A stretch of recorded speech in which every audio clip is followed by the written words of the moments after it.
check out Cajun Lights, your complete dog hunting outfitter. Tracking equipment, leashes, collars, dog supplies, and much, much more. You can find it all at CajunLights.com. And don't forget their outstanding lineup of lights. You can find it all at CajunLights.com. You know what app I use on my phone more than any other app, besides the podcast app, to listen to this here podcast? I use onX. onX Maps is the most comprehensive mapping system for hunters on the market today. I use it all the time.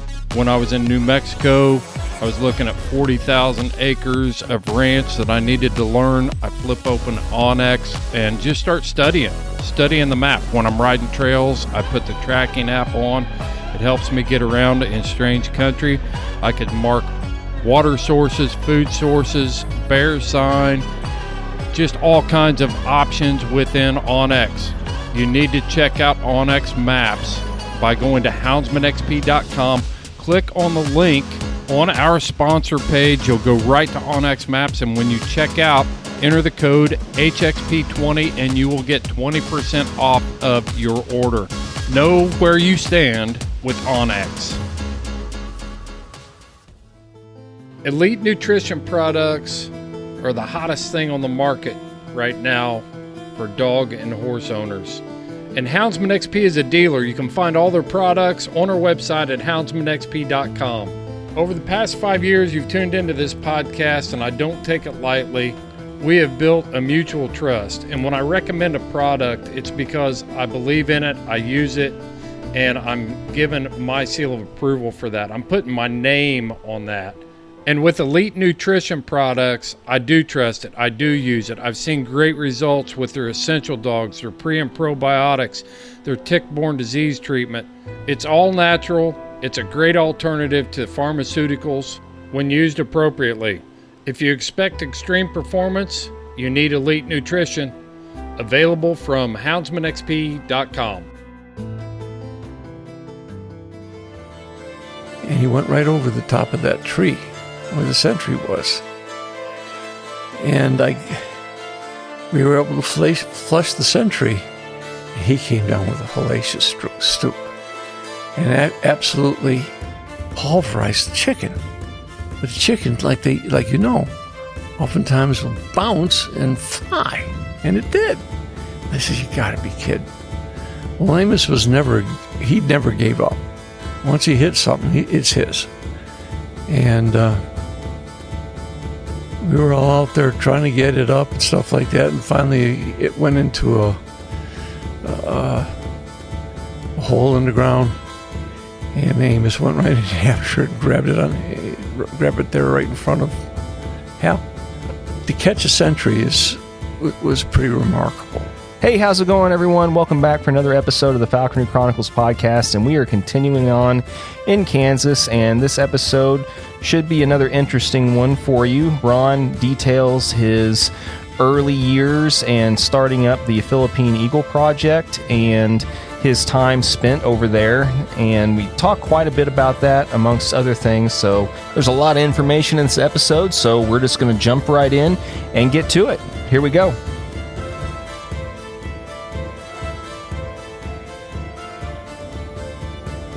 How far away from here do you live? Remind me again. About 25 miles. Okay, so not that far. No. Wasn't too much an inconvenience for you to come down today?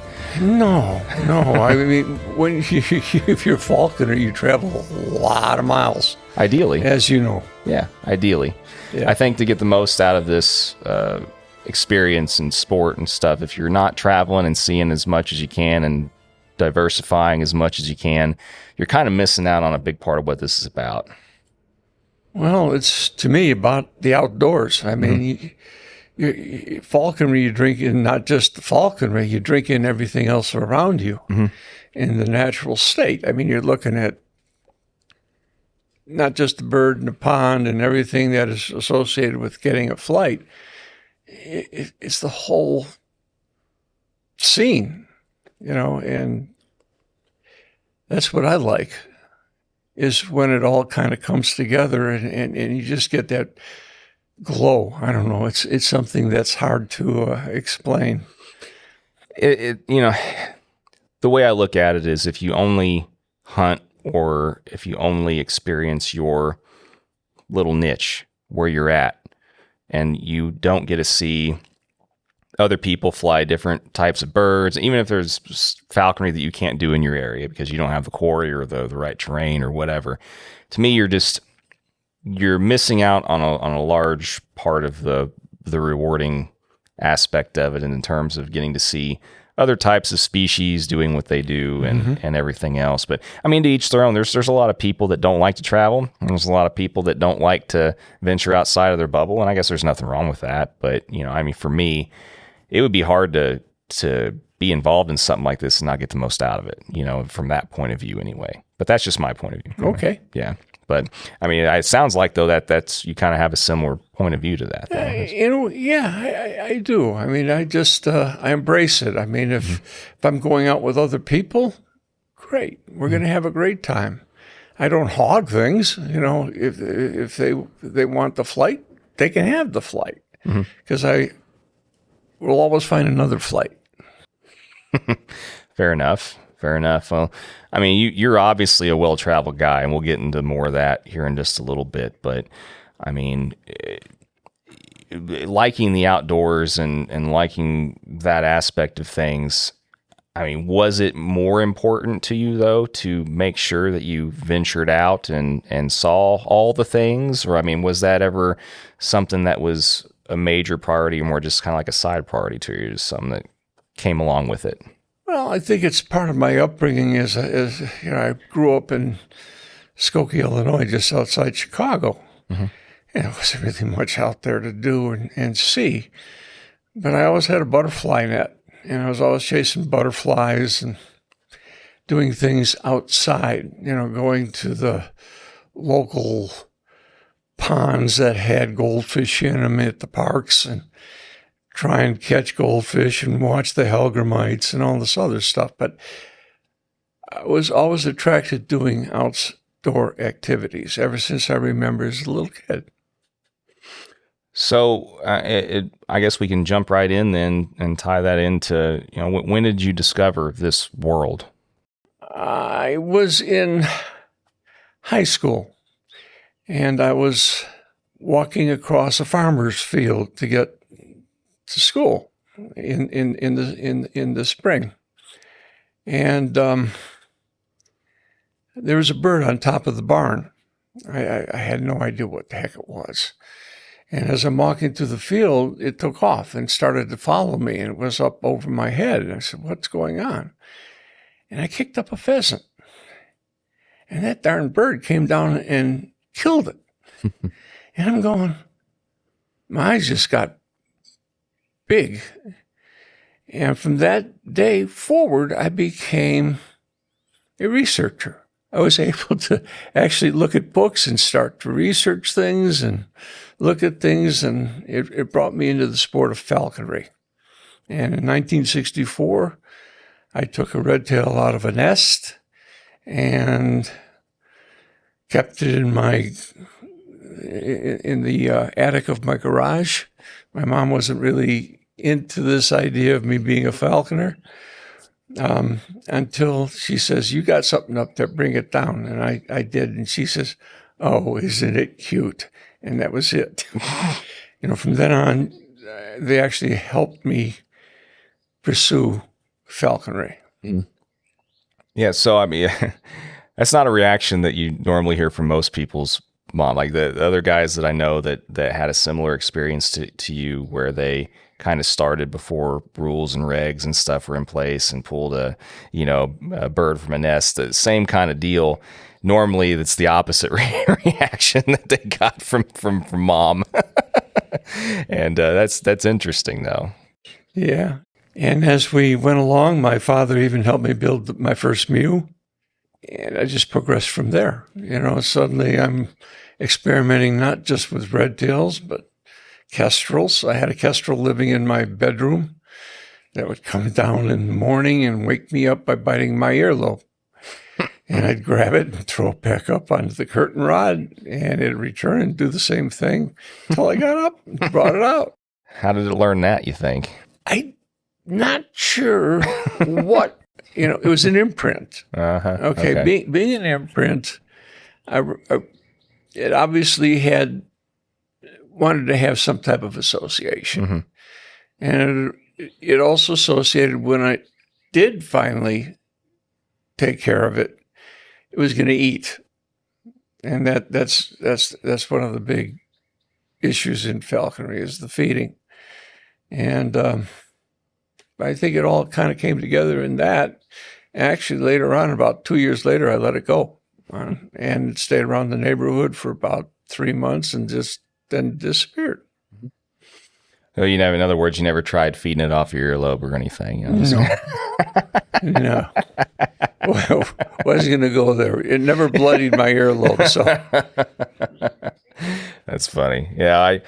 About how old were you at that time then? Did you say around when you were experimenting with that initially? I was 16? Okay. 16. So high school, middle of high school, and all that stuff. Yeah, 64 is actually when I engaged in this sport, 1964. Gotcha. It's been a long time. Yeah, well, like I said, the story is always somewhat kind of similar to the guys and gals that started before, all the official stuff was in place, I'd say that there's always somewhat of a common denominator, someone devised some interestingly rigged up, trap or climbed, got something out of a nest or whatever. And, that kind of good stuff. But I mean, how long did you live in that area then before you started, venturing, or what did you do like post high school and everything? Well, even post high school, I learned that there was a falconry organization in my area, the Great Lakes Falconers Association. So my first meeting I attended was in Highland Park, Illinois, at the home of Jeffrey McPartland. And that morphs into something different as we go along. But I met some people. We started to engage. They saw the potential that I had, that I was really interested in doing this. And we developed a group of people: Tom Kressel, George Richter, Larry Miller. I mean, there's all of a sudden you're finding people around Kenny Sterner. You're finding people around Terry Drought. They come into your focus, and you start to watch and learn from them, and you go along, and all of a sudden you are experimenting in falconry in ways you've never dreamed. Well, and up around that area for a long time before, back in the good old days, the older generation of falconers always talk about, where there was game aplenty, but hardly any birds to be had and all that kind of stuff. I mean, up around that area, there was probably still like a decent amount of variety of stuff that you could hunt, wasn't there? There were rabbits. I mean, I had some really good red tails and we go to the industrial parks, and we'd harvest quite a few. And I found out I liked rabbits, so it wasn't a bad thing.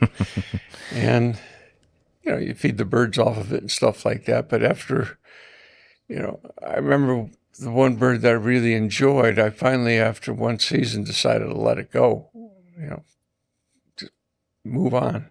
Yeah. And I started experimenting with other species. Well, I'd heard, the reason I asked about the game options or the quarry options up around there is I've heard many guys from originally that were up around that area said that there was, once upon a time, there was like pheasant and other stuff, that was more available in like northern Illinois and stuff. It's not really so much now, but back in the day that there was. And so with the natural evolution of development and the way things have gone with society and everything, I was curious as to what, your options were other than rabbits and stuff, so. When you did your expansions into different areas, it was kind of associated with hawking meets. The Great Lakes Falconry Association would have this thing at Chatsworth. And you had quite a group of different people come in to enjoy the facilities. And yeah, there were pheasants. There were quite a few pheasants. There were ducks. There were rabbits. So there was ability to be able to pursue prey at many different levels. And one of the people that really impressed me at the meet, the first meet I went to, was Jim Weaver. And I still consider him one of the best falconers in the United States. And there's a few out there that I still consider very, very attuned to what they can do with a bird. So moving on a little bit then, as far as, your progression with things as you got a little bit older and, you got a little bit further into everything, I mean, around what time or what, time span it was it then that you decided to start, maybe like relocating or doing other things? Like relocating, I was kicked out of the house by my mother. Didn't think the red tails were that cute anymore. Didn't think much. At any rate, when that happened, I actually met a lady that I thought I fell in love with, and I got married at 21. Her name was Julie. And I also knew a person that Craig Hindy, and he was importing birds from outside the country. And I was able to acquire one of these European Goshawks early on. And I had a ball with that bird. I mean, that thing would catch everything and anything. And we'd go out and pound the turf, but we'd also go out road hawking. And we go off into areas, like you said, north, Libertyville. In those areas, there was a bunch of different fields that harbored good quantities of game. And myself and Tom Kressel and George Richter, we'd go out and just have a ball. So leading into the other stuff that you eventually got involved with, then, like, how many years progressed then before you decided to, try and get involved with like other, organizations and things like that, or kind of get involved with the other aspects of falconry? Who was it that you met over time that kind of led you down those different paths? I would say with Tom Kressel was one of my chief mentors at that time. I was moving around in that arena. I actually moved to Mishawaka, Indiana, and met some falconers there. And I picked up my first Tiercel Cooper's hawk. And there were a lot of Hungarian partridge in this one area that I was shown by the Indiana people. And boy, I had a lot of fun with them, but also chasing small birds. Flying a Cooper's hawk or a sharp-shinned hawk, sometimes you don't have any control over what they take. Yeah, it's very true. So you have to be careful. And back then, still the regulations weren't really focused on things like that. Yeah.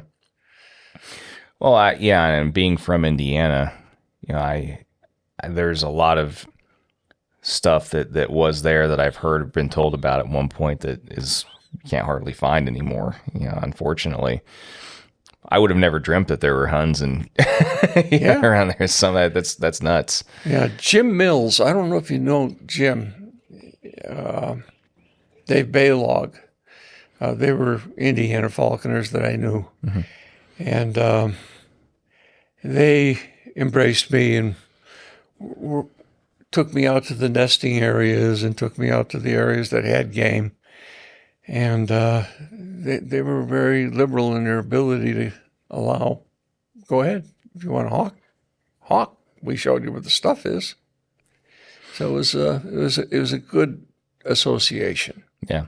Well, and at that point in time, it's not like there was a whole lot of falconers in Indiana anyway, and there's a less, a lot less competition and stuff for fields and things that there are now. But, and so, moving on from there then, how many years was it then before, I guess now would be a good time, leading into this next, segue into where your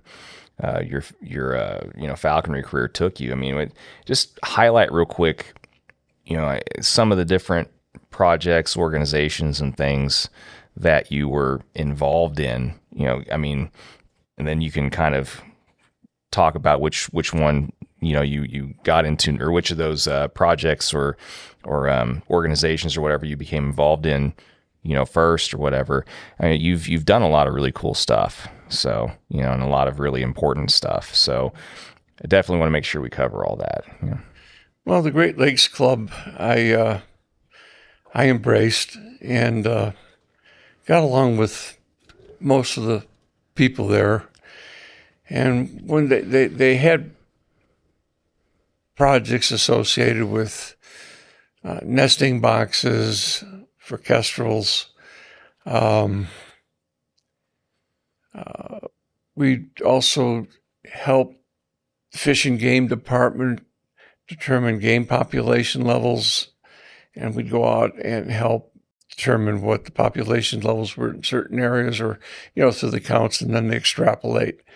Outside of that, there wasn't that much. I mean, I did not engage in the political, or I wasn't in the, I did become president or anything like that. I was kind of a follower. I just wanted to see and be able to express falconry with a certain group of falconers that I enjoyed. And my life was pretty convoluted at the time. After I left Indiana, went back to Illinois, Frank Mettello, who was a very good friend of mine, and we hawked a lot. We did a lot of Western trips, and I assisted him in getting a really good goshawk that was extremely good. And he later developed an incredible breeding program. But I wasn't involved in a lot of that because I was in flux. And Neil Reddick came out of nowhere. I was 28. And he invited me to go to the Philippines and to study and maybe work with the captive population of eagles, perhaps do something with them.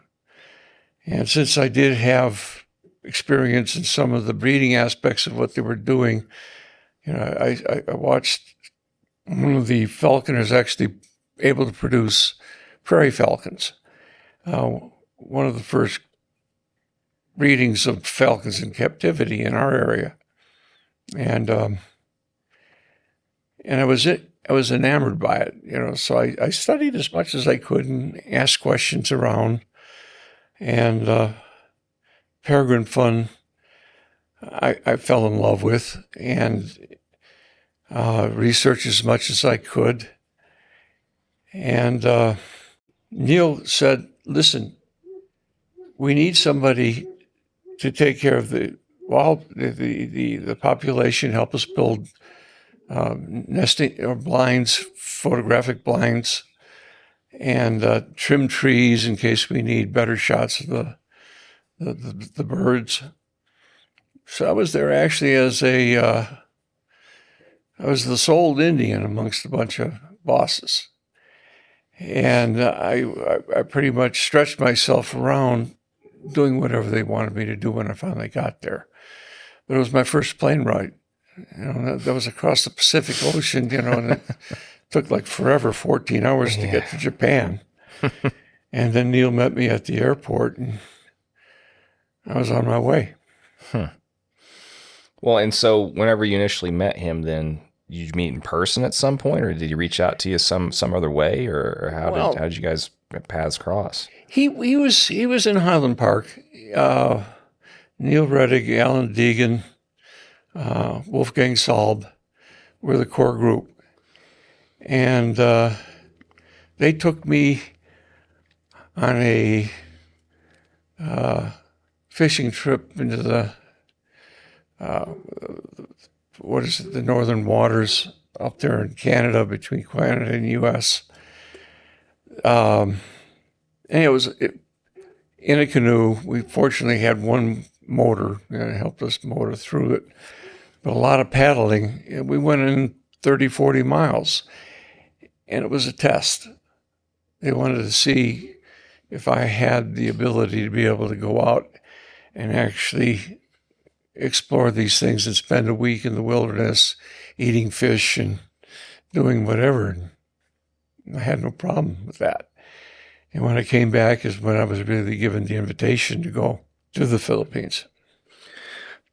And so had someone already kind of, mustered up some degree of details on how they wanted this project run or anything before they contacted you to go? I mean, was this already somebody else's, somewhat of like a brainchild or something, as far as, or was it just a sort of concept that somebody just kind of thought of but didn't really put much else into? Yeah, kind of go into that a little bit. All right. The group had been involved. Jim Fowler, I don't know if you know his name, one of the old-time Falconers. He was one of the first to go into South America and find a harpy nest. And Neil and the team went in and actually located that nest or one near it, and was able to do the cinematography on it. And so they had the experience of doing that, doing the cine stuff, the filming of the eagle and its ability and what it did and how they took care of the young and all that. The films are they're out there. I mean, you can see them. But they decided to graduate and go and do something different, and that's when they decided to choose the Philippine eagle. As far as having plans, they had none. I mean, there was zero focus. I mean, literally, when I went into the country, I had to be the one to contact the Bureau of Forest Development, develop relationships with them, be allowed to stay at the Eagle camp was on the side of Mount Apo at 3,000 feet, which is beautiful because the temperature up there compared to what it was on the lowland was terrific. But I was given carte blanche by the Bureau of Forest Development to just go ahead and explore the possibilities of what I wanted to do, which was to breed the eagle in captivity. And here I am set up with, at the time there were 4 eagles in the collection, and they're misfits. I didn't have any history on them. I didn't know where they came from. I knew they had been injured. I knew one was somehow taken out of a nest, but I had no idea. And it was up to me to figure out what these birds were and what they were capable of doing. And the other aspect of it is that they wanted me to train one of the eagles for some of the flight shots that they had in their movie, And so I'm training this one eagle, and this is fascinating. One of my first bada bing, bada boom moments. We had this female that weighed about 16 pounds. Her name was Diola. And she was kept on a log outside, tied with a very strong retaining device. And I sat with that bird for a month. And I had to have plates of steel put into the glove because literally the chug and the pressure she could put on, if she found a soft point, I was in serious trouble. And the only way I could get her off basically was to tie her to the log and slip my hand out. And she crunched the glove. And this went on for a month. And I'm watching the caretakers. His name was Goning. And I said, Goning, do me a favor. Put on the glove and see if you can pick her up. He went over there, picked her up like it was candy. And I found out, I says, my God, she's imprinted to him. And that was the beginning of the ability to be able to breed them, because all of a sudden there's the possibility of a female that could take semen in for production. And it progressed later on in that realm. But I did a lot of work with them, climbing trees, setting up blinds, swinging around. I mean, these trees were 130, 140 feet tall. Yeah. The trunks on them were massive. And the mechanisms you had to use to get up them was archaic, but it worked. But anyhow, there was a lot of that, a lot of climbing, a lot of staying in the jungle. And I do remember that when you go into a new environment like that, the Philippines, Bob Kennedy was our director. He had a newly minted PhD. He had been there in the Peace Corps and had studied the eagle as part of his program. So when he decided to, when Neil invited him, he said, he jumped on it. And he became the director of the program. And pretty much I was under his direction. And pretty much did what I needed to do and fit in and do what was necessary to help the program work. And only later on did I really start to focus on more and more on the eagles in the eagle camp. And again, during the training, and I found out Jula, and then it just progressed. What kind of things did you notice that were a lot more difficult, or what was, I mean, aside from the kind of aha, moment of finding out that bird was imprinted and, just things like that. I mean, what other things were difficult for you in kind of learning how to deal with those birds whenever you initially got involved with all that? They were giant goshawk to me. I mean, but a lot better temperament. Once they understood that you were not a foe, they tamed out pretty good. And really didn't have much problem with them. And I was able to also get my staff, the Filipino staff that I hired into the program, to work with them and pick them up. And of course, at the time we were doing a lot of basic research, set up areas where we climb up and actually observe the eagles in a setting where they wouldn't see us. And took a lot of notes, took a lot of paperwork. What was interesting, a lot of international people started to come in. Walter Padushka from Germany came in. The Frankfurt Zoological Society came in and became an assistant of mine. But this all happened after Free left, after the team had left and completed their filming project. Again, when they left, I had nothing. I mean, they just left. And I'm sitting there and I'm saying, okay. So I went back into the people that were helping assist them through the Marcos Foundation. And I made a petition to Marcos and to his people. I says, would you like to continue the program? And they came back with an emphatic yes. And reason being is I had already started to focus on media attention. Get the media involved. Get the politicians involved. Get them to understand that they have something special. And I have 2 very large books of articles written about what we accomplished over those time periods. And the people soaked it up. They just, all of a sudden, they were talking about the eagle. They said it's a magnificent thing that we have in our country. And it was a focal point for conservation. And I said, wow, here we got something going, not only for the people, and then it morphed into also working with the farming communities and getting them to associate. We started an Adopt a Nest program where we could pay the farmers to protect areas, things of that nature. Later started an Adopt an Eagle program. I mean, there were just so many different phases that we went through that worked extremely well, and those that were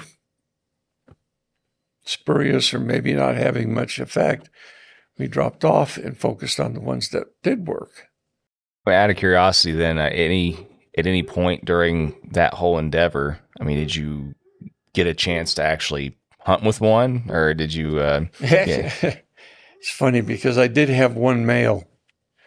His name was Junior, and Junior was very biddable. I mean, he was a good bird. He was easy, no chug, no nothing.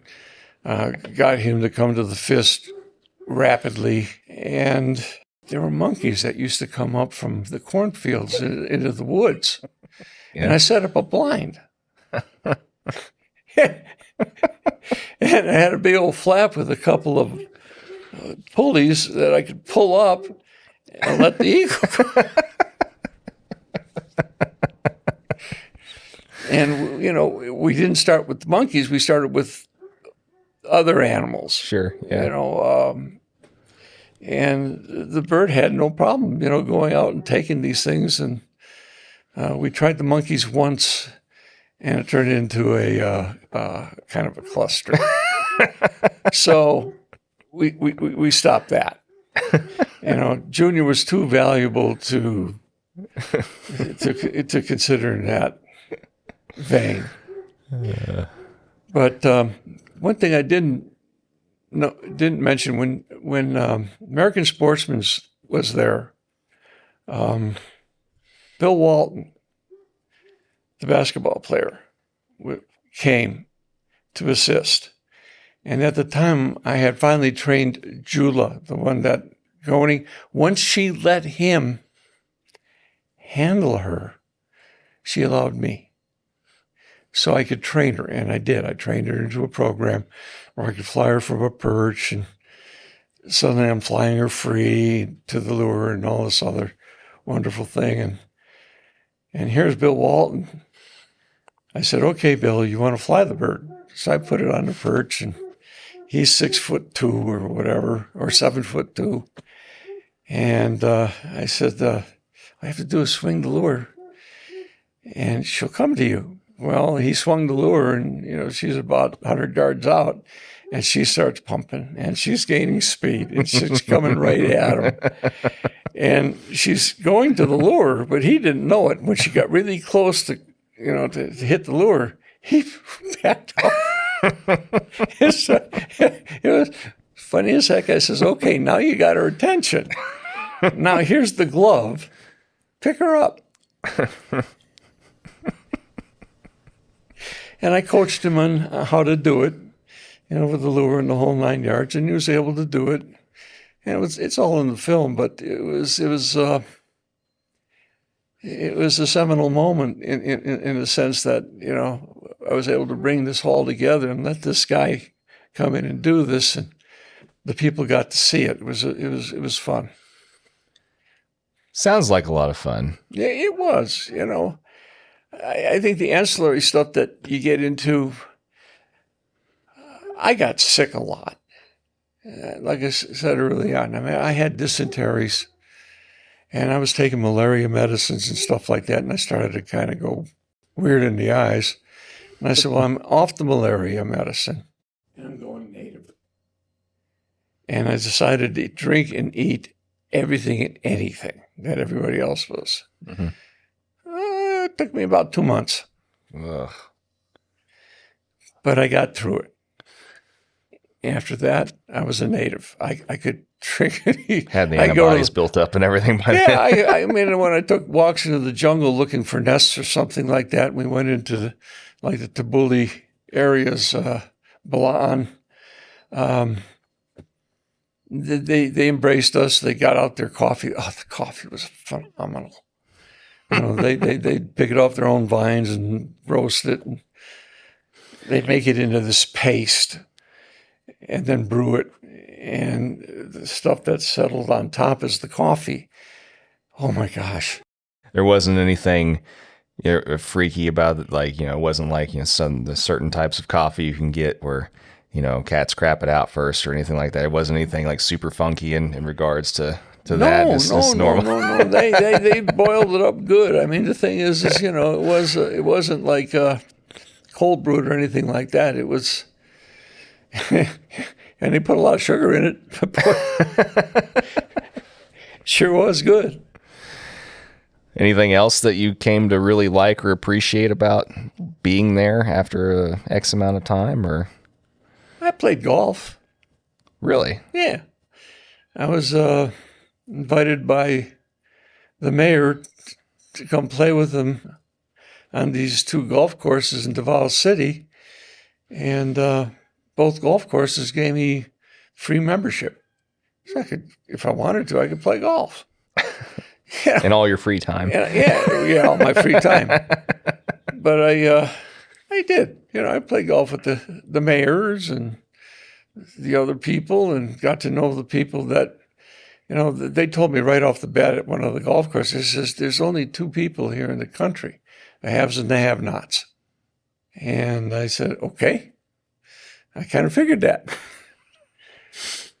Yeah, I would imagine that area would be a lot like, some other countries where there's not very much middle class. You're either, have money or you don't type of situation. Yeah. And,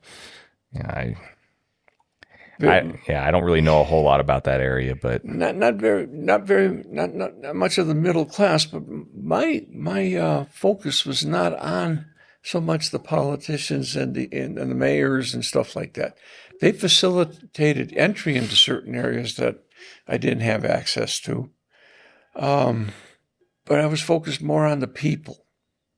And I set up projects for them so they could actually produce food animals for the eagles, chickens and rabbits and things of that nature, so I could give them an income. These people lived, they lived in shacks.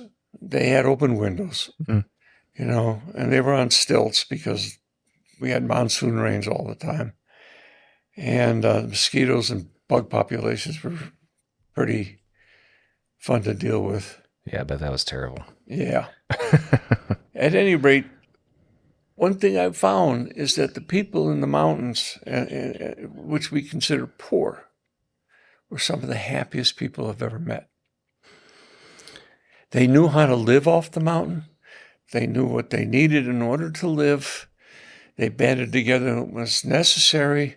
When they had a problem, they dealt with it, violently sometimes. And I witnessed some of that, and that was kind of hard. But that was their justice, jungle justice, if you will.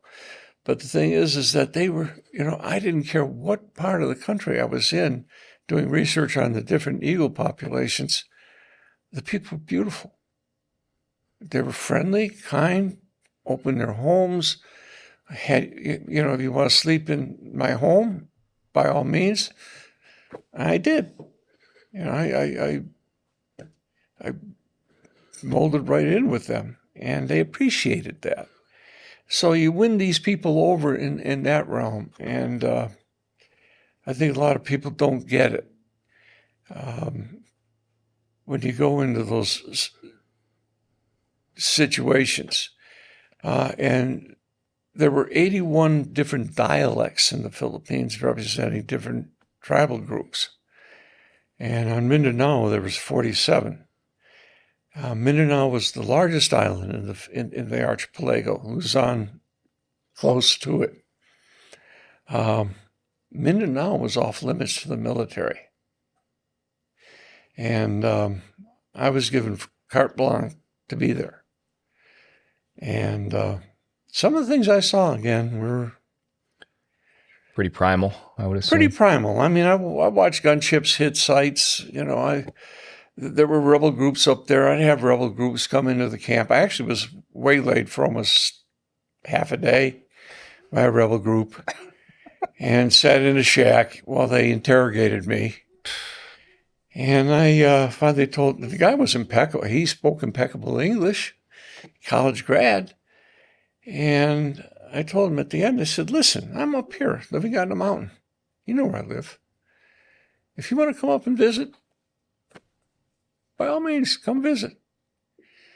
And he had a big smile on his face. People they had all their weapons, of course, and stuff like that. And they did. And sometimes the military would come in and they'd vaporize and move somewhere else. And then they move back into the areas that they kind of, I wouldn't say controlled, but the people worked with them, in assisting whatever they needed. And it was a different type of climate, if you will. Yeah. And yeah. Like I said, I'm kind of flip-flopping back a little bit, but it's hard to really put it into a time frame progression. Sure. But there were so many things that happened. And how long were you there total? Almost 15 years. 15 years, that long. Mm-hmm.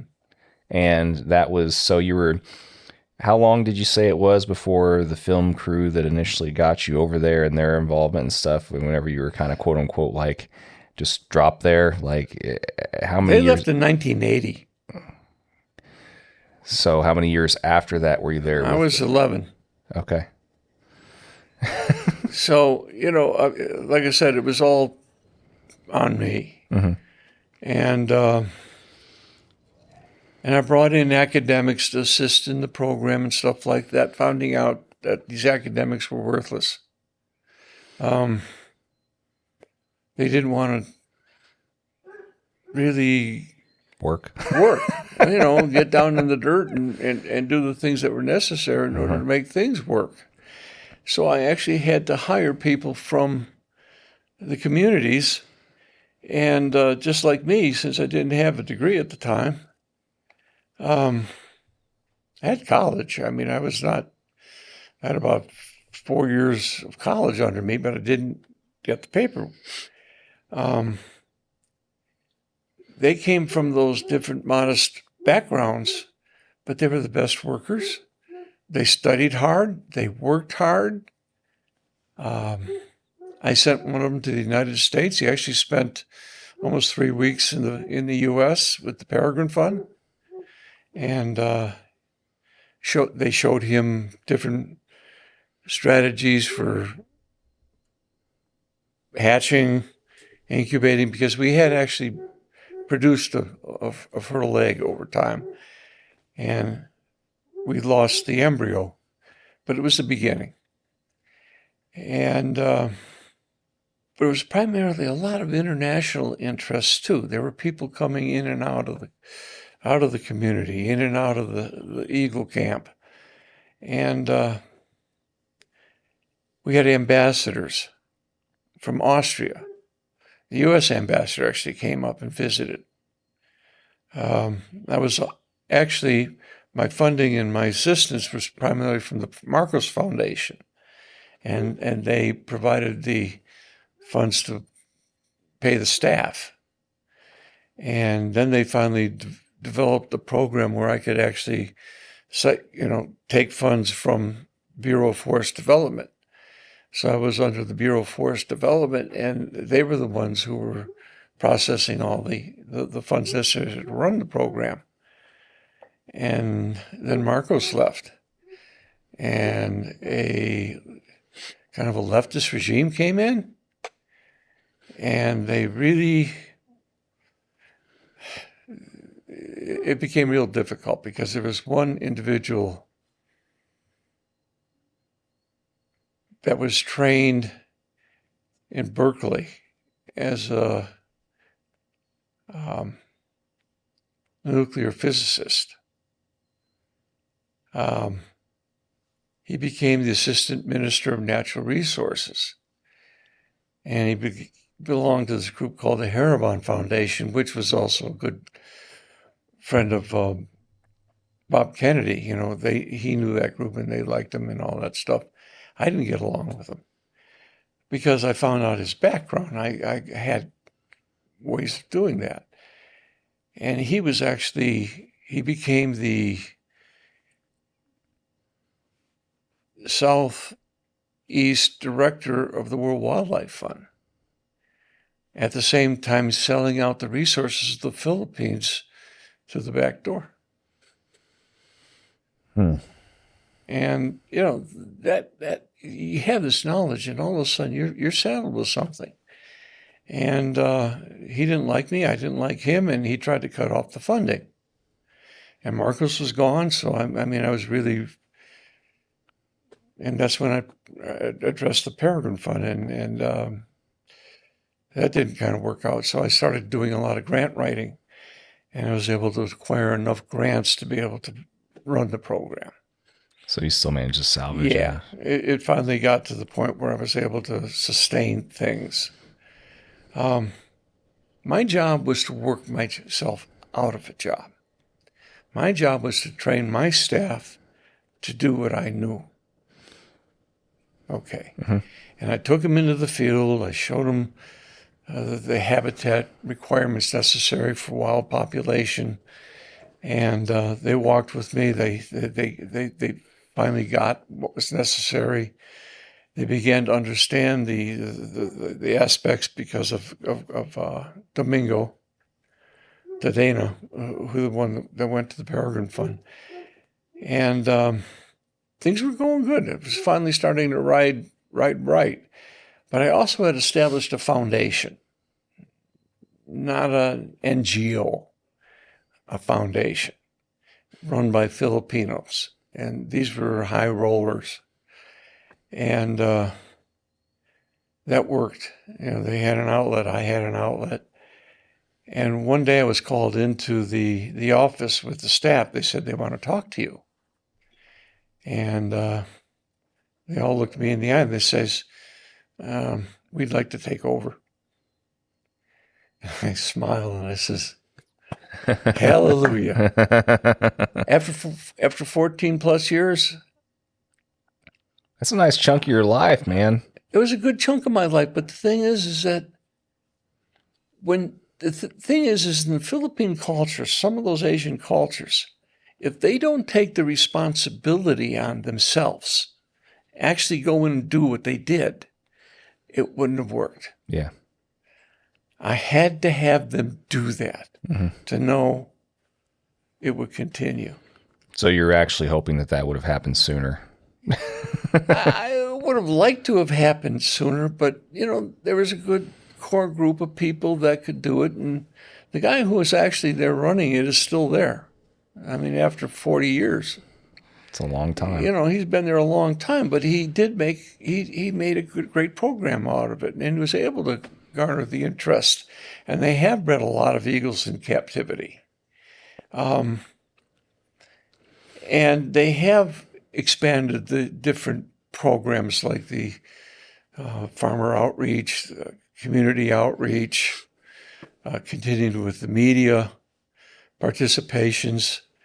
And it was funny because my wife walked into a store one day about 2 years ago and was talking to a Filipino, older gal.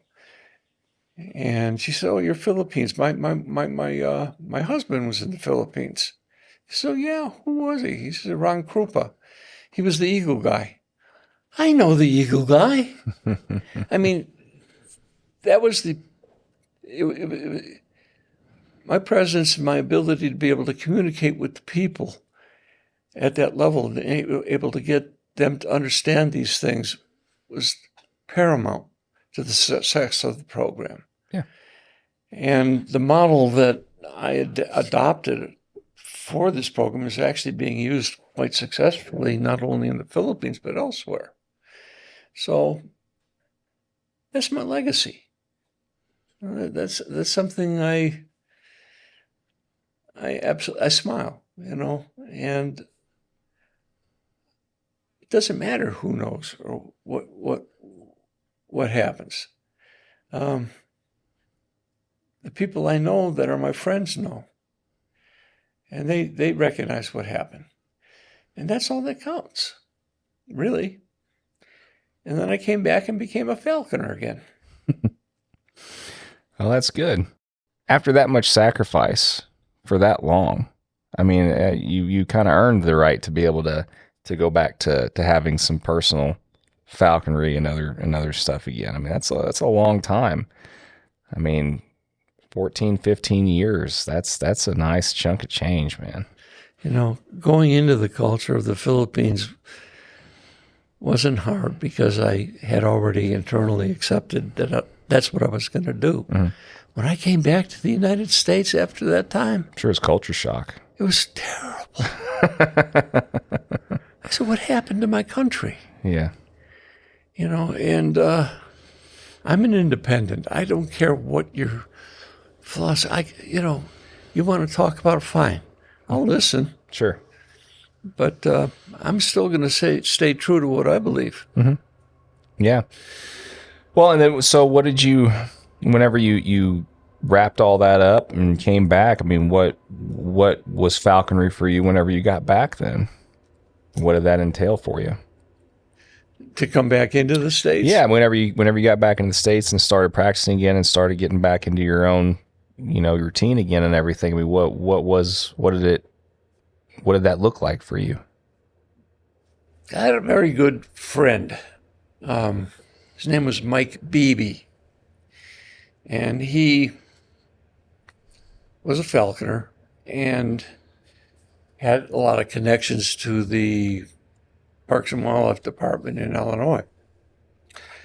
Mike invited me to live with him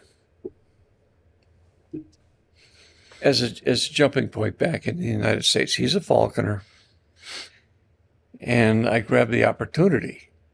Now, the people in the Great Lakes Falconers group, the people that were kind of like not liking I came back, said, this isn't going to work. You and Mike, we got along great. We did falconry together. I got back in falconry again. I went out and got a prairie falcon, and I started doing falcons much more, and actually stayed with falcons until today.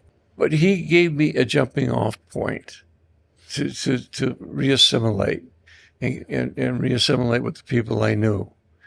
And a lot of the people I knew, welcome back. 99% of them, glad to have you back. And I got back in the club. I got back into NAFA and started attending some of their meets. And then I met a lady. Her name is Ann. She was going with another falconer at the time. And I didn't want to interfere with that relationship. Mm-hmm. But when I was out at Kenny and Vargo's house and I had walked across the yard and introduced myself, she says, nice to meet you. And then she stayed around me quite a bit, and I didn't, I liked her. And at Kenny's house, it wasn't just trapping birds off the Mississippi River. We were trapping red tails. We caught gyr falcons, goshawks, and stuff like that. It was great fun. But at night, we used to have a poker game. And it was the first time I didn't join the poker game. I was talking to Ann the whole night. And I told Ann, I said, listen, I'm moving to Boise, Idaho. I've always wanted to explore that area. And that's what I did. I just got a U-Haul, packed everything up, said bye to Mike and my associates in Illinois, and went out to Boise. And how many years were you in Boise then? 6. Yeah. Because Ann came out and decided she wanted to marry me. I proposed to her, and she said, sure. We got married. We've been now married over 20 years. So I loved Boise. It's where I met Jim Frazier. Paul Michoud came out later. There were a lot of old-type falconers that knew what they were doing. And Jim knew I was going back to Illinois because I had no choice. Ann had some issues with family. We had already married. I said, you got to be kidding. You mean I got to pack up everything? We've already moved out here a couple of years ago, and we're going back to Illinois into that environment? I says, no. And I says, maybe I can just work here. I had a hard time getting a job when I got back because of my that big gap. Yeah, the lack of work history and stuff. Yeah, I didn't have the work history. I had all that other history, and I said, you can research it. I can give you information about it. Sure. But outside that, I didn't have any. But by the time I had moved back to Boise, I had actually finished my degree program and got myself a degree in, of all things, human resources. You know, it was one of the best degree program choices I could have made. Yeah. It gave me so many insights as to people management, if you will. Yeah, no, I can see that. I mean, what works for you works for you. Yeah, whatever works. Yeah.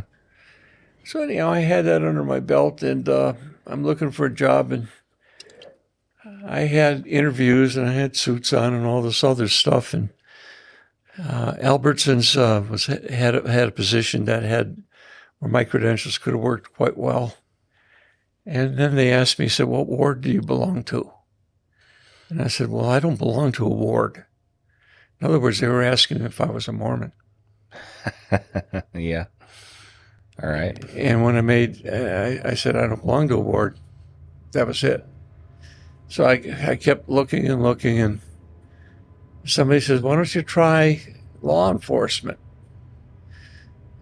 And I said, why not? So I went to the jail, and they said, sure, we'll hire you on. So I had to go through the academy and, Sure, take the test. I was the valedictorian of the class. And I spent almost 5 years there. And I was, 5th year, you already had your little package. vested. Yeah. Yeah. And I said, and Ann said at the 4th year, she says, I've got to go back to Illinois. And I said, Annie, I've got 1 more year to get vested.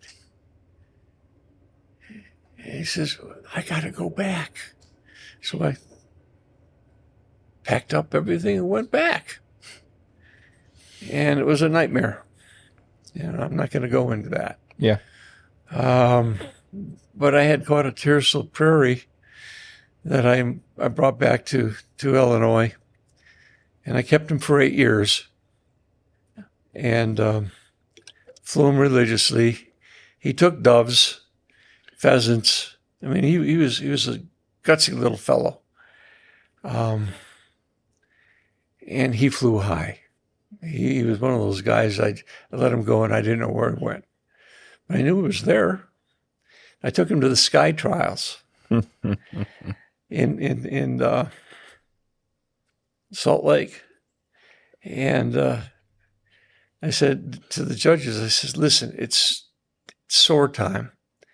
He's going to catch a soar, and he's going to go kick out every eagle he can find before he comes back to do anything. And that's exactly what he did. And he went out and just disappeared up in the air, and all of a sudden one of the judges is looking out in that area and he says, oh my God, is he high? I actually scored in the program, you know. It was pretty cool. But he stayed with me in Illinois. I finally fed him a big old crop of quail, and he warbled and chortled and took off into a thermal and left. Yeah. Well, and so how many years were you in Illinois again before you, how did you end up here? We were there 8 months, and it got so weird in Illinois that I finally said, Ann, listen, I can't be here anymore. I can't. Mm-hmm. And you're welcome to follow me, or you're welcome to stay. And she fought it, and I said, listen, I'm leaving. And she says, well, where do you want to go? And I says, well, I've got 2 choices. We can go to South Dakota, or we can go to Wichita, Kansas. And I had already been here to Kansas for a couple of meets with the AFC. I don't know if you know that group, American Falconry Conservancy. And I got to know the area, and I saw, my golly, there's ducks galore. There's prairie chickens. There's everything I wanted. Mm-hmm. So I said, choose one or the other. She chose Kansas. And we moved and never looked back. Still together? Yeah. Yeah, we're still together. How many years now? 21. 21. Well, congratulations on that working out for you. It did work. It worked. We've had some things that have gone on, but she's been a fantastic falconry wife. She butchers my quail. She does the things that are necessary. If I'm off on a trip somewhere, I have mews in such a way that she can feed them. I just have these PVC chutes that she can just open it up and throw the food mm-hmm. down. Yeah. And so things went well. And I got myself into some extremely good hybrids. Jim Frazier thought he was dying of cancer. And he had a bird called Famous Amos. And he says, I want you to have Famous Amos. Famous Amos took 323 prairie chickens. Good Lord. It's not a small amount. No. But you talk about flights and what he was capable of doing and what he taught me and I taught him. He after a while trusted me explicitly. I don't care where I went. If I was in Nebraska, if I was in Kansas, he would always do the dance. But I had trained one of my dogs. She wasn't a pointer. She was a pointer, but she wasn't. She didn't really gel in that realm. She was a flusher. So what was fun is Amos knew what was going on. I'd put Amos on top of the truck and wait for him. He'd go behind the hedgerow and start his climb. When the chickens came in, they were already out there in the field. And he'd climb up to about 200-300 feet and kept climbing. And me and Maeve would move in on the chickens. And when he got to be about 600 to 800 feet, I'd say, okay, Maeve, go get the chickens. And she just bolt. And I get to watch the dog. I get to watch the falcon, the whole thing, And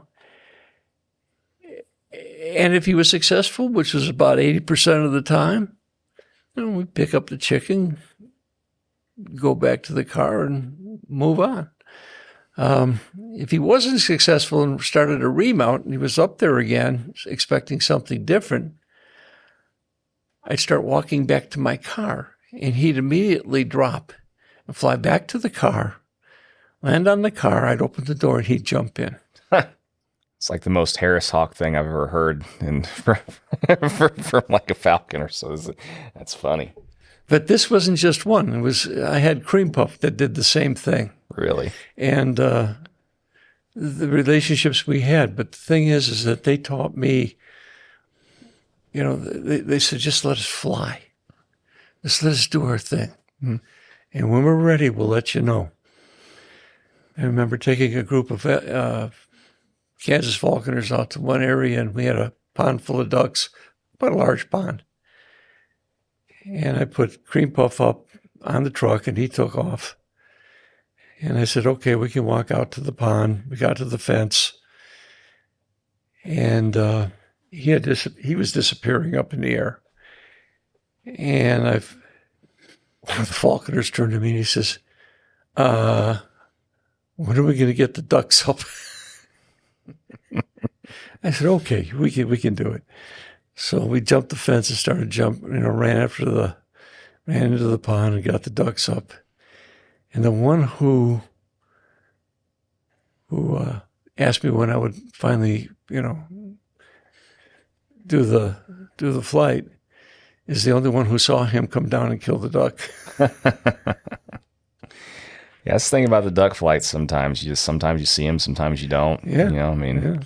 But, well, and so I'm assuming then that, living around here and everything, did you feel like coming here, was still going to give you the best opportunities? Were there things that you wish that you could have done being anywhere else, or have you always been pretty content since moving here with what your falconry options were?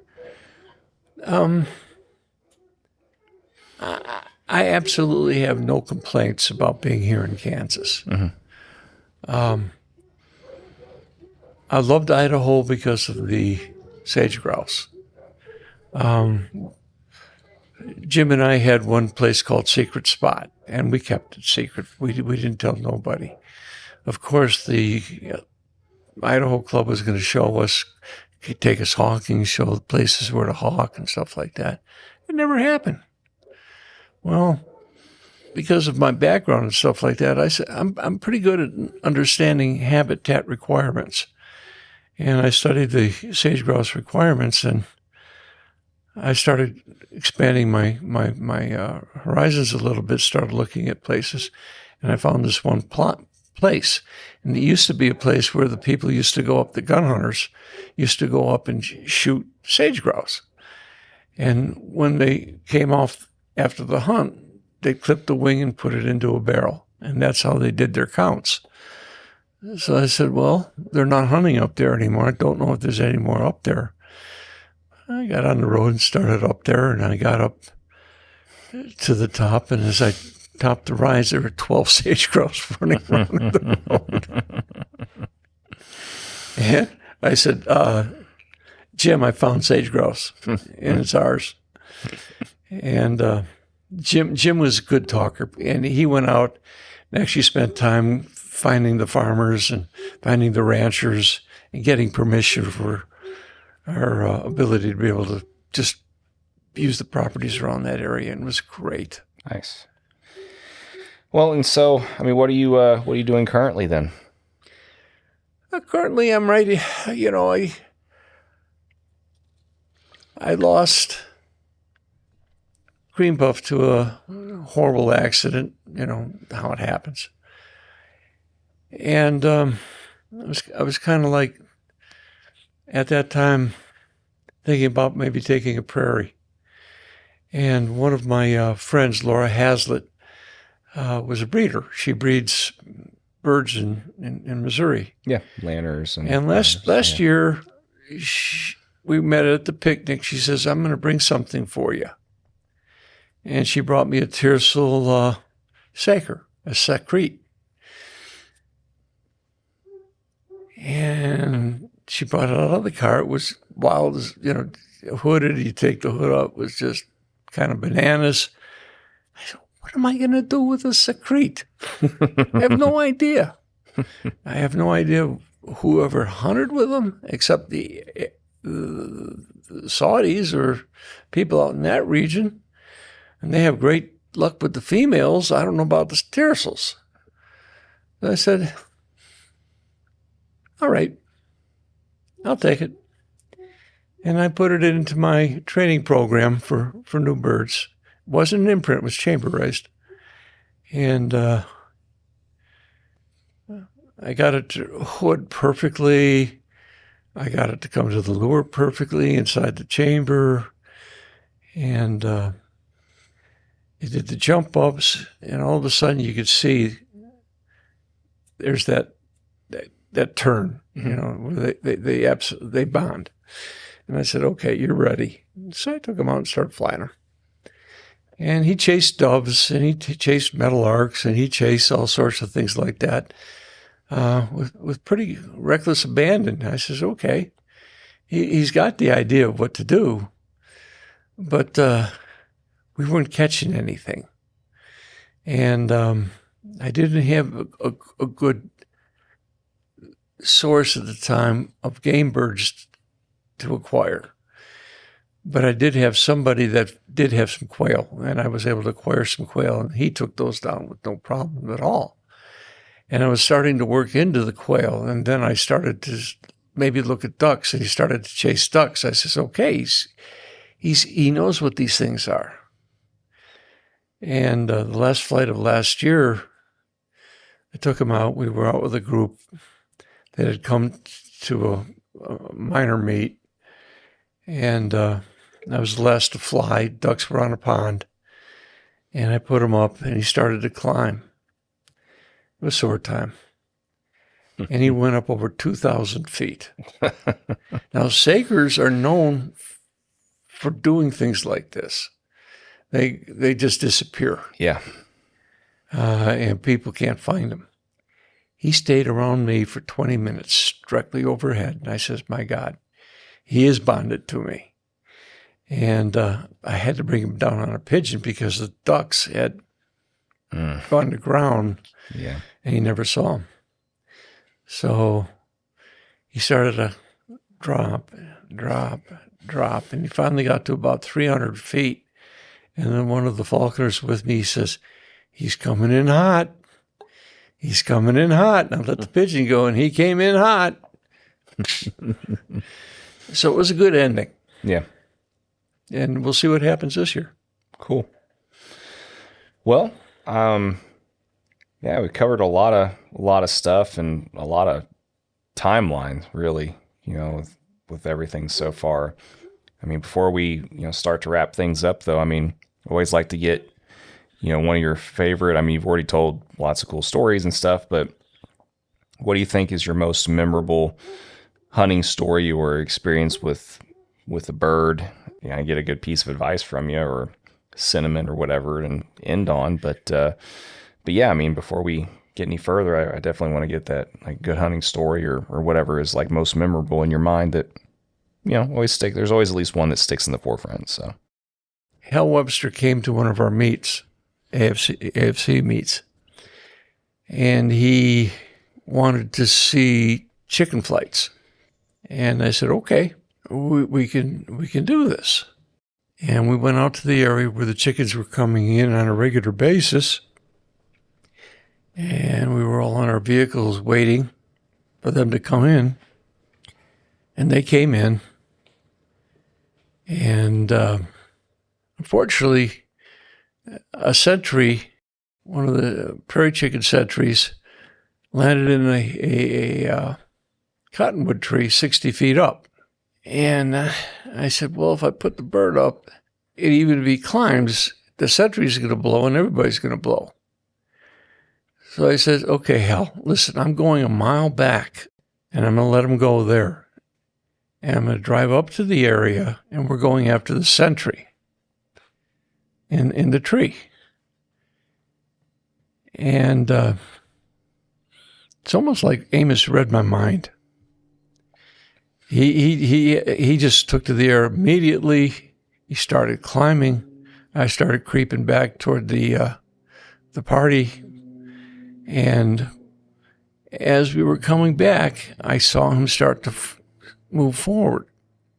Okay, and he was climbing. He was up 8 to 1,000, and he went right over the top of that tree where the sentry was. And we were able to flush the sentry, and he came down with a hellacious stoop and absolutely pulverized the chicken. But the chicken, oftentimes will bounce and fly, and it did. I said, "You got to be kidding." Well, Amos he never gave up. Once he hit something, it's his. And we were all out there trying to get it up and stuff like that. And finally, it went into a hole in the ground. And Amos went right in after it and grabbed it there right in front of Hal. And to catch a sentry was pretty remarkable. Yeah, I mean, that's another experience that I've never gotten a chance to have in person, to see any of, there's a lot of upland game, unfortunately, that I still haven't had a chance to see and hunted in person yet. So there was another one that was rather remarkable. I saw a couple chickens come in. It was snowy. There was a lot of snow on the ground. And two came in, and I backed up away from the hill, down the slope a little bit, and put Amos up on top of the car. And he looked around and looked around and looked around. He just didn't want to take wing. And finally I got out of the car, and then he finally jumped into the air and started climbing. He trusted me. He says, "Well, if you're out, you got something." And he started to climb. And he was up again, normal height, his kill height. And I went in there and I was trying to get these chickens up, and I couldn't find them. And I said, "Ay." Well, finally, both got up at the same time. One went south, one went north. And he picked on the one that was going north, and there's a hedgerow out there. And he came down, and he hit that chicken so damn hard. He was only 6 inches off the ground when he hit the chicken. Sometimes they pile in. He hit it so hard that the snow just puffed up like a big old cone. It was absolutely incredible. But he was quite a ways away, and the red tails started to come in. So I said, "Ay." So he jumped off the chicken, started digging with the red tails, and I got back in my car, drove over, worked. I could get him, and I finally scared off the red tails. He finally came to the fist, and I says, "Okay, you got a chicken. Where is it?" And then I just did a transect. And finally found it, with that big old hole there, that crater. And he jumped on it. And I says, "It's yours." Yeah. He deserved it. So he deserved it. But these birds have given me so many tremendous flights. Those two really stick out in my head. Some of the Sharpie flights I had were remarkable. Some of the Cooper's hawks, the red tails. I mean, there was always something within the core of what you do in falconry that just absolutely makes you smile. Sure. Yeah. No, and that's what it's all about. Yeah. We always say chasing the dragon. Always, that next experience, that next flight, that's going to be awesome. It's the reason why we keep doing it. Well, when you get a trained bird, I've got a bird in training, but I'm excited because it shows its potential and it's bonded. And I think we're going to have a lot of fun this year. Well, cool. Well, I hope you do. And that's a pretty good note to almost end on. Let's go ahead and get your favorite, or particular piece of advice or sentiment or something that you think would be worth passing along to, current or prospective falconers, and we can wrap this up. I think one of the things that I learned, it took me a while, but I learned, I said it wasn't my job to control the bird to fly. Okay. I finally learned that it was the bird's job to fly, and I'm the one to facilitate its ability to catch game. And you finally recognize that the bird is teaching you what it needs and what it wants and what it likes in order to be able to catch things. And then these things with the falcons, I mean, it's just all of a sudden you do things and you see a response and you say, huh. And you work with that response because the bird has told you that, you did something I like. And you keep watching them and you keep doing things, and you suddenly, all of a sudden, the pieces come together, and it's like magic. They expand their horizons. You've expanded your horizons. It's no longer you flying the bird is flying you. And that's one thing Jim Fraser gave me I was flying a prairie falcon at the time, right in the backyard of Tom Cade. And I did catch a game bird. But it was going up and flying really well, and I was calling it over because we had the birds in front of us on point. And he looked at me and says, Ron, she's flying good. Let it fly. Just let it fly. And it was best advice he ever gave me. I said, just let the birds fly. Follow them. Do all the things you need in order to man them and train them and get them to do what you need to get them back. But once you've mastered that, let them fly. Let them get out there and do what they do. Yeah, without us screwing it up sometimes, that's the best things that we can do, for sure. Yeah. Well, I mean, is there anything that we've left out that you can think of that would be worth, I know there's a lot of things we probably didn't cover. I mean, we didn't cover, what your favorite type of dog is and stuff, No, I didn't cover my dogs. Yeah.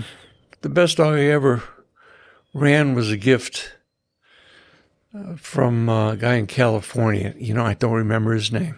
Yeah. But he was running the 6-month-old Drahar English Pointer Cross.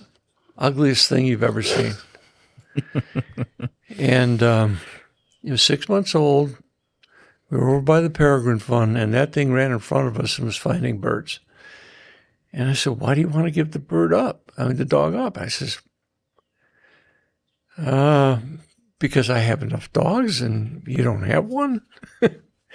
So I took the dog, and that dog trained me to the point. I mean, this animal, I let out of the car and it would begin its run, and I'd have the tracking collar on, and if it got a point beep, it was on.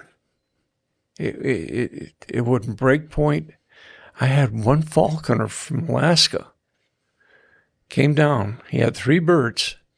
He put up all 3 birds over the same dog on a sage grouse because bird 1 wouldn't fly. It kind of took off. Bird 2 wouldn't fly. It did the same thing. The 3rd bird finally kind of maybe did a little bit better, and we gave it a chance and flushed the grouse. She was on point for 45 minutes. Dang. It's a long time. And there were people out there that, knew her capabilities. It's just, let Suki run? That's a good dog, though, man. That's Jeez. Yeah, I mean, dog can hold point that long. You can't really ask for any more than that. That's pretty incredible. Well, I have an English pointer right now. He's, about 5 years old, a male. And we got him fixed and everything like that. But he was a pickup from the Humane Society. And there was a little trepidation in doing it. And I brought him into the home. And the first thing he wanted to do when he saw the Falcons was eat them.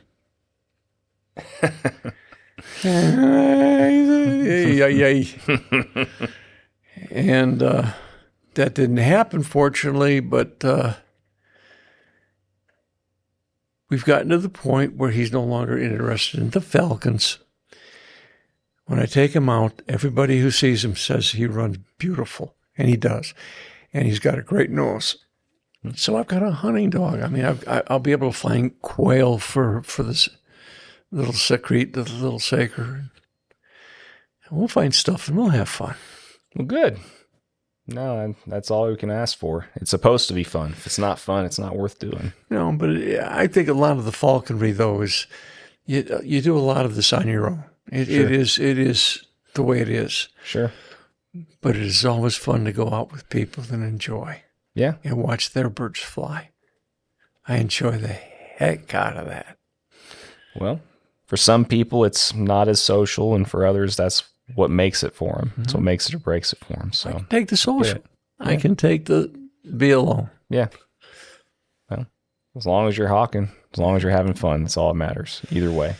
So we can go ahead and wrap this up. We've been at this about an hour and a half now, Ron. So thanks again for, I know that there's, you've got another one of these guys that's got a super long history, and hopefully maybe if there's anything that you can think of that left out, or expound on things later. I mean, maybe we can do another one of these down the road or something. And, I'd like to be able to make it out here and do some hunting sometime in the upcoming season too. So it'd be nice to relink up then and see what happens. So. Jake was always fun when we went out hawking with him. I put up Amos, and Amos always had a penchant for attracting prairie falcons. And when the females came in, he'd start to chup and chase them. It's funny. And I said, well, here comes the prairie falcon. We have chickens out there, but kind of goof it up a little bit. Yeah. Yeah. But yeah. Well, I'm happy that Jake hit you up and got you down here, and happy I got to know you a little bit and finally meet you in person officially, and and get this done. So thanks for carving out part of your day to do it, and I'll let you get back to the rest of it now. Like I said, we got another recording to do here in just a little bit, and yeah, I mean, like I said, I'm enjoyed this a lot. I mean, hearing especially about your experience in the Philippines and everything was pretty awesome. So thanks again for sharing all that. Appreciate it. Yeah, it was. How would you say it was? The Philippine experience was I don't know. It was just something that took my heart and is still there in my heart. It's not something that'll ever leave, and it's not. It doesn't give me any bad feelings. I smile. Yeah. Well, and that's what we can only really hope that we have more of in our lives than not. Those good feels. So. I did have a common law wife, if you will, in the Philippines. She was set up by Davao City community when we went to some kind of ball. Her name was Rachel. And when it was time for me to leave, she says, well, you can stay and do this. I says, Rachel, the last thing I want to do is be a tropical tramp. I can't have my presence here with what's going on. It's this new crew has to fly on their own. Now, you got to remember, I spent a whole year. Okay, I spent a whole year. The foundation requested me that the trustees said stay with us for at least a year while they work into this transition, so we can make sure it's going to work. And that's what I did, and then I left. Yeah. Well, sounds like a hell of an experience. Oh, I tell you what, life for me has been. I tell you, when I finally picked up falconry, it's been nothing but. But if you can let your life be guided by something you love, how can you ever get bored? Yeah, I feel you. I do. I understand. I think everybody needs a purpose, and if you don't have one, then it's unfortunate. I think that more people in the world would be happy if they had one, and hopefully everybody can eventually find one if they don't. So yeah, look at the purpose that the people have in life right now. Yeah, they don't have any. Yeah, it's unfortunate. I agree, but well, like I said, we could probably keep going, but we need to probably call this good. Ron, like I said, thank you again for your time. I hope some of it. Yeah, no, it's very interesting. Very interesting. So hopefully if there's anything we left out, we can have a chance to have another one eventually. And until then, happy hawking. I hope your next season with your Saker develops even more and you have a good time. So thank you.